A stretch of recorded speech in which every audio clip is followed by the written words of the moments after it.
Morning. So here's my morning thoughts. I've been listening to Matthew Perry's book, and he narrates it. And in the beginning, you can tell has a very slurred speech.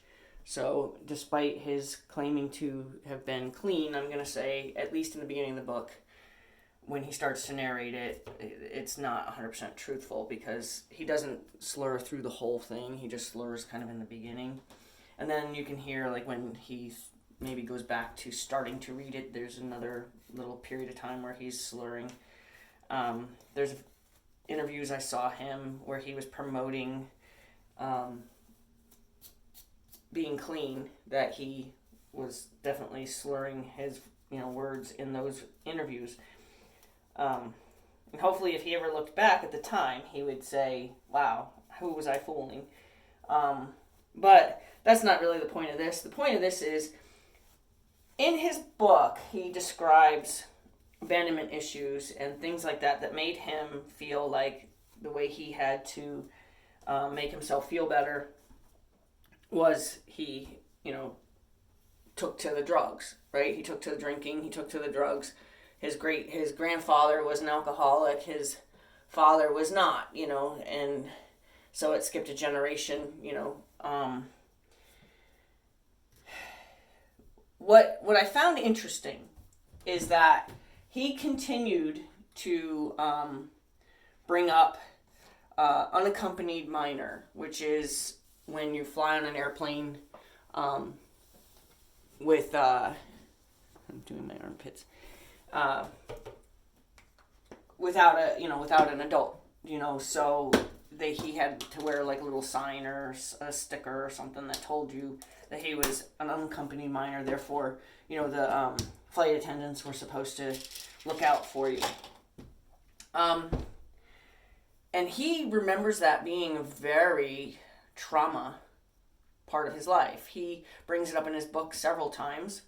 About being unaccompanied, and that what he looked forward to was coming to the, when he could see as they were descending, he could see land, and therefore realizing that soon he was going to be parented. His parents' divorce was very hard on him, and his mother's work ethic or need to work the hours that she worked or whatever were also contributing to abandonment issues. Now, and then the latchkey thing. He brought up the latchkey. You know what latchkey? And it's what I find interesting is that this is the crux of this person's life's troubles, right? This is where he's done the work, and this is what he concluded was the reason he was susceptible to trying to find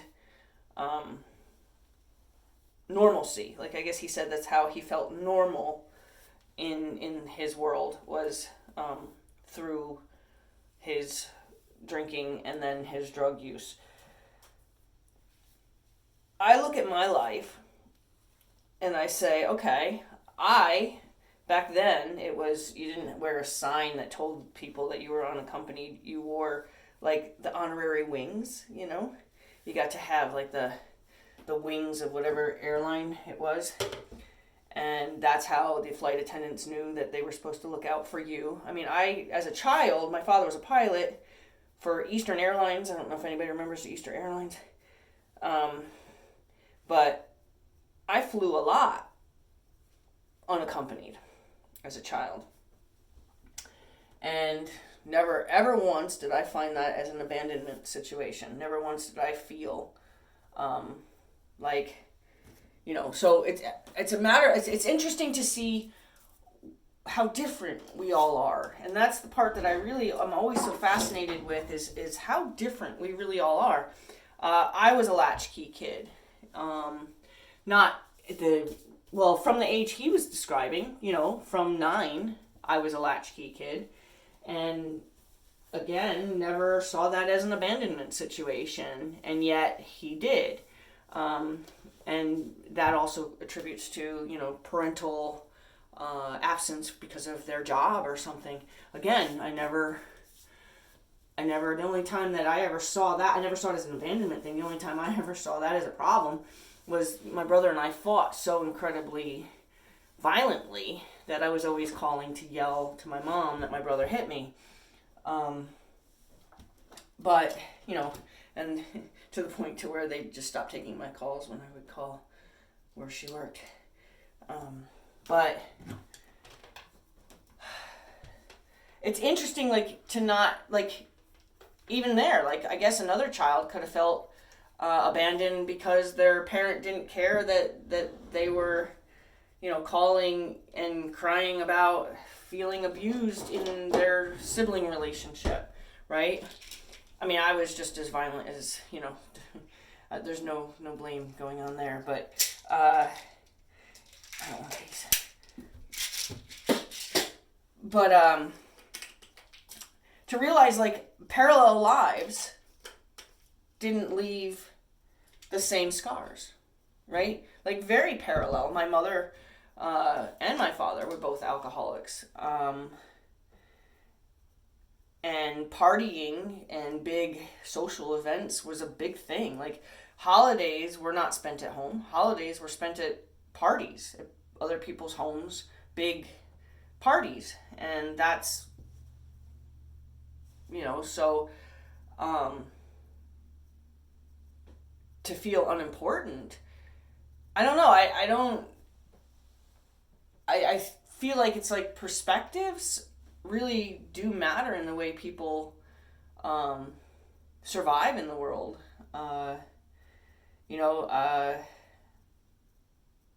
To feel well, my parents never showed up for this or whatever.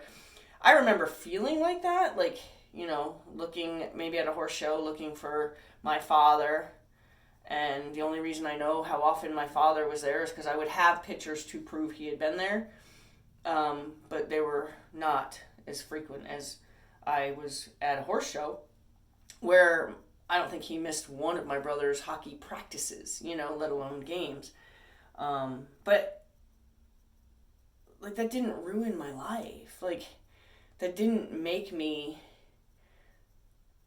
I'm not at all criticizing him. I'm saying wow, isn't it interesting how you could live parallel lives? You can live, as an adoptee, somebody else who was adopted could have had an amazing life as an adopted child. And then you can have somebody like me who was told your parents you can't look and they can't look until you're 18. So my entire youth, I couldn't wait to be 18 because I knew somebody was going to come looking for me. And then they didn't, where somebody else who might have not been told that or, might have not wanted to know where they come from, would have perceived their adopted life differently than I did. And if you were an only child adopted, I think your experience is different than if you were adopted and somebody else was adopted as well. Then you might feel, and I have 3 dogs. I have one I don't like as much as I like the other 2. You know what I'm saying? So as an adoptee, maybe you would see that differently than a only child. So it's interesting how just perspective can make you who you are today. And then do psychologists, psychiatrists have enough skills? I hate to say it that way, but if it's really something that people can benefit from, why do we have to go to a doctor to help us through childhood traumas or perspectives, right? I don't know, to stop somebody like Matthew Perry from having to go down that path, to stop other people who fell into that hole, fell into that trap.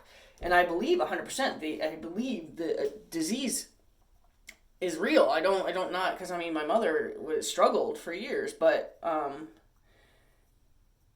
don't know. I wonder if that should be something that's more shared in elementary school, right? Let's help kids not grow up messed up if they perceive their lives at that young age already in distress, right? Not schools interjecting, like, schools get too involved in the family life, but helping the individual. Not getting involved in the picture, helping the individual process and deal with what's going on